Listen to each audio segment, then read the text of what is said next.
يوم الجمعة اللي فات حصل لي حاجة غريبة جدا. قلت هنزل قبل الجمعة شوية واروح اقعد في اي مول، كان عندي شغل كده اعمله، واول ما الاذان يأذن هشوف اقرب مسجد واصلي فيه الجمعة. كنت خارج من بيتي وحاطط في طريقي سيتي سنتر الماظة، وقبل ما اخش على سيتي سنتر الماظة مش عارف حودت العربية ليه وقلت اروح سيتي ستار. بصراحة انا بحبه يعني. رحت قعدت في كافيه في سيتي ستار واشتغلت شويه، واول ما الاذان اذن قلت اكيد المسجد اللي جوه سيتي ستار بيصلوا فيه صلاه الجمعه، فسالت فقالوا لي لا اي صلاه، لكن صلاه الجمعه تقدر تطلع لمسجد القوات المسلحه اللي بره. طلعت من المول من سيتي ستار ودخلت مسجد القوات المسلحه، الدنيا موت زحمه. خدت مكان كده وقعدت فيه في بدايه الخطبه، وعايز اقول لكم كنت مبسوط قوي بكميه الناس، اعداد مهوله داخله، وكأن يعني ربنا سبحانه وتعالى هدى الناس كلها، ربنا يهديهم جميعا. المهم والشيخ بيدعي حسيت ان قلبي رق كده، وبصراحه زي اي بني ادم جت كل الحاجات اللي في حياتي والضغوط ودمعتي نزلت، والوقت ده يعني بيبقى اكتر وقت تطلب من ربنا وتدعي له كل حاجه. وانا برضو عمال اقول نفسي انا ايه اللي جابني هنا، مش عارف، كنت طالع الصبح رايح في حته، وكأن ربنا قرر انه يعلمني درس مهم جدا. يعني قبل ما نصلي لقيت الامام بيقول يا جماعه ان في متوفي هنصلي عليه في المسجد، فيا ريت بعد صلاه الجمعه ما حدش يمشي. وساعتها الشيطان بقى يقول لي يا طاهر صلي وامشي، لكن خدت قرار بصراحه ان انا هصلي على المتوفي، لعل ربنا يرزقنا يعني ان حد يصلي علينا خلاص، وتبقى خاتمه كويسه لينا اما ربنا يقضي امرا يعني كان مفعولا. المهم وانا موجود في المسجد اول ما صليت، وبعد ما خلصت وجيت اصلي صلاه المتوفي، انا بجد ما اعرفش المتوفي ده راجل ولا ست، ما خدتش بالي. فانا بدعي في الصلاه للمتوفي والله العظيم فاضت عيني، دعيت له كميه دعوات بقيت اقول يا رب والله انا ما اعرفش هو راجل ولا ست، يا رب نور قبره، يا رب اغفر له، دعوات. وكأن ربنا سبحانه وتعالى خلى كل الدعوات اللي في الدنيا تيجي على لساني. بقيت طالع من المسجد وانا عمال اقول سبحان الله، شايف الرزق الجميل ده. وانا طالع من المسجد للعدد كبير والجثمان طالع، المهم يعني ماسك الجزمه في ايدي وطالع البسها في مكان، عربيات واقفه زحمه كتير قوي، وانا عايز اعدي الطريق عشان اخش سيتي ستار لان عربيتي جوه في الباركنج.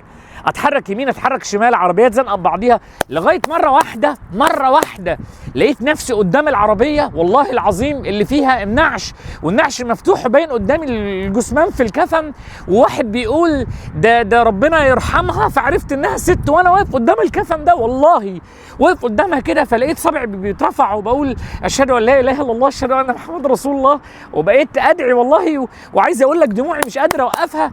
ولقيت واحد بيقول لي حضرتك هتركب مع المتوفي؟ قلت له لا انا معدي عادي. ودخلت جوه بقيت ايه يا رب ده ايه اللي حصل ده؟ بقى انا جاي الطريق ده كله عشان اصلي في المسجد ده، عشان ادعي المتوفي، ومتوفي ده يبقى ربنا سبحانه وتعالى بيحبه ست اعمالها اكيد طيبه.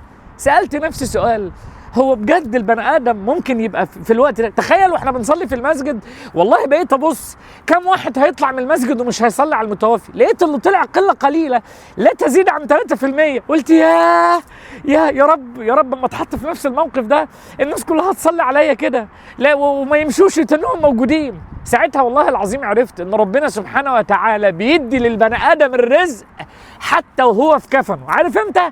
اخر علاقة ليك بالدنيا انت ماشي ربنا بيديك حاجة ويسخر لك، شوف بقى يسخر لك كل الناس. ساعتها اتعلمت درسين والله.